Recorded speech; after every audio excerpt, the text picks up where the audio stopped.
PSB. Muito obrigado, presidente. Cumprimentando Vossa Excelência, cumprimentando todos os demais colegas.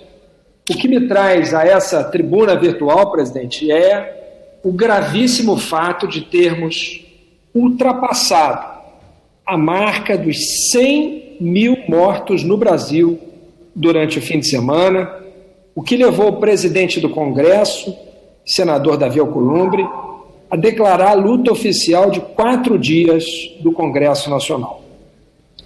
Essa é uma tragédia sem precedentes na história brasileira e, ao contrário do que disseram alguns colegas recentemente, o governo federal tem grande responsabilidade nesse número. É evidente que a pandemia em si não é culpa de ninguém, ela atingiu a todos os países do mundo, ou se não chegou a todos, chegará. Esse é um fato inevitável, mas a forma como os países enfrentaram a pandemia foi muito diferente. Ao contrário do que um colega disse aqui mais cedo, o distanciamento social foi extremamente eficaz em outros países. Há dezenas de países que enfrentaram essa pandemia de forma muito melhor que a nossa.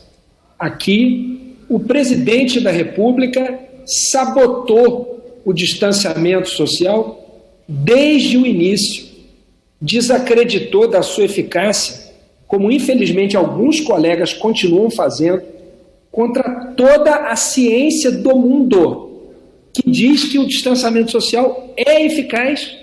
Os números provam isso. Como podemos nós, parlamentares, debocharmos daquilo que a ciência faz e prova? Como nós podemos tratar questões tão sérias que levam as pessoas à morte com tamanha irresponsabilidade, dizendo que o distanciamento não tem nenhuma eficácia? Basta ver os outros exemplos no mundo, meu Deus! São mais de 100 mil mortos. E o presidente dando mau exemplo, promovendo aglomerações, saindo sem máscara, abraçando as pessoas para tirar foto, limpando o nariz com a mão e apertando a mão das pessoas com isso, chamando de gripezinha, receitando remédio que não tem eficácia comprovada, ao contrário, que aumenta o risco de morte de pessoas com determinadas características biológicas. Pelo amor de Deus, onde que nós chegamos?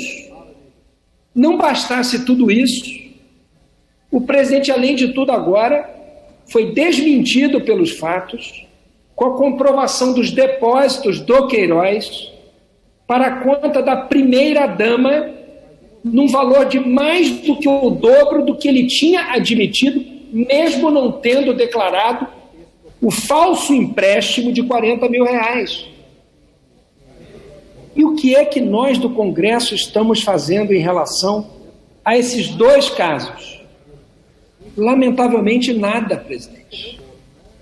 Foi isso que levou um articulista da Folha de São Paulo, Leandro Colom, a publicar um duro artigo contra o Congresso, dizendo que se isso está acontecendo no Brasil, se deve em parte à nossa omissão. E, lamentavelmente, ele tem razão. O presidente da República já cometeu crimes de responsabilidade aos montes, e o Congresso não avançou na sua responsabilização.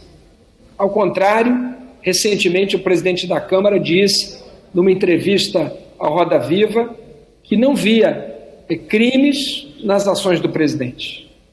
Isso só faz com que o presidente se sinta à vontade para continuar delinquindo, praticando crimes contra a saúde pública, contra a vida dos brasileiros e contra a probidade na administração.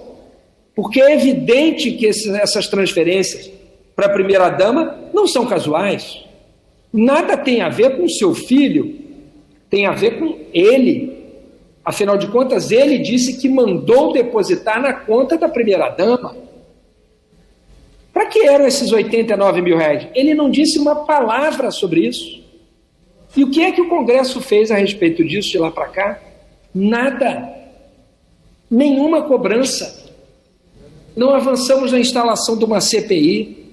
Houve uma iniciativa de um partido de oposição para a coleta de assinaturas, a líder Fernanda nos comunicou, nós vamos assinar do PSB, mas não há nenhuma movimentação na Câmara dos Deputados que sinalize que essa comissão será instalada, ou que o processo de impeachment avançará, ou que alguém será chamado para prestar contas de alguma coisa. Nada, nada, nada. É muito grave, presidente. Recentemente, outro grande articulista da Folha de São Paulo, Celso Rocha de Barros, um grande cientista político, publicou também um texto com uma frase muito simples e certeira. Bolsonaro merecia ser preso.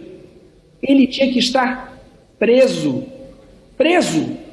pelos crimes contra a vida dos brasileiros, pelos crimes contra a administração pública, pela tentativa de cercear a fala dos servidores públicos, com dossiês secretos do Ministério da Justiça, com uma nota da CGU que acaba por colocar medo nos servidores por se manifestarem, e nós estamos lutando na Justiça para derrubá-la, pedindo ao Ministério Público que investigue a nota, o dossiê antifascista e assim por diante.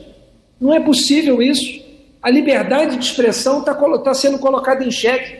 As garantias mais básicas de um Estado democrático de direito sendo colocadas em questão.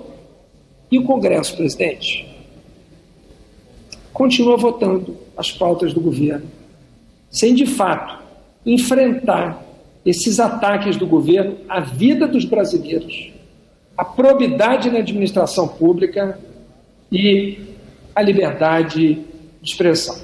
É muito triste, presidente, mas é preciso dizer, nós estamos deixando muito a desejar. A Câmara e o Senado tinham que estar fazendo muito mais. Ainda é tempo, presidente. Precisamos agir antes que seja tarde demais. Fica aqui o recado do PSB. Obrigado, presidente. Obrigado.